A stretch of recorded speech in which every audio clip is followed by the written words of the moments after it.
ভারপ্রাপ্ত চেয়ারম্যান সাহেব তিনি মুক্ত হবেন অল্প দিনের মধ্যেই পুরোপুরি কেস থেকে, তিনিও এসে আমাদের মাঝে উপস্থিত হবেন।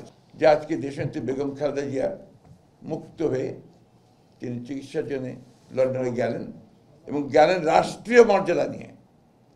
তাকে সি অফ করেছে এবং তারা পথে পথে লক্ষ লক্ষ মানুষ তাকে সি অফ করেছে ভালোবাসা থেকে, এবং তাকে যেভাবে আন্তর্জাতিকভাবে তিনি যে সম্মানটুকু পেয়েছেন, কোথাও বাধা পেতে হয়নি আমাদেরকে। একনল হ্যান্ড ওয়াশ 100% প্যারাবেন ফ্রি, তাই নিরাপদ হাতের জন্য আস্থা রাখুন একনলে। আমরা যেখানেই বলেছি যে এটা আমাদের দরকার, সাথে সাথে করে দিয়েছে, ভিসা দিয়েছে ম্যাডামকে নিয়ে যাওয়ার জন্য।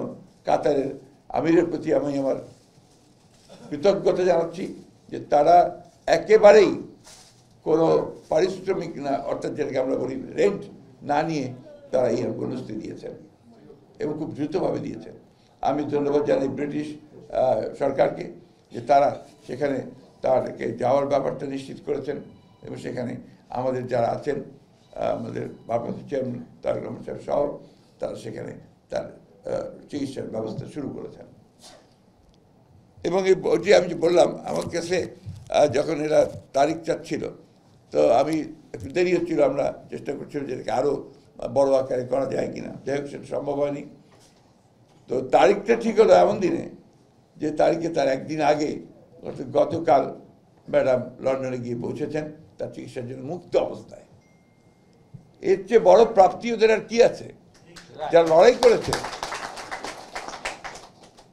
যে মহিষী নেত্রীর জন্য তারা জেলে গেছে, গুম হয়েছে, পায়ের নখ তুলে নিয়েছে, অত্যাচার করেছে, একজন এখনো সুস্থ হয়নি, আরেকজন হাসপাতালে পড়ে আছে তার স্ট্রোক করে।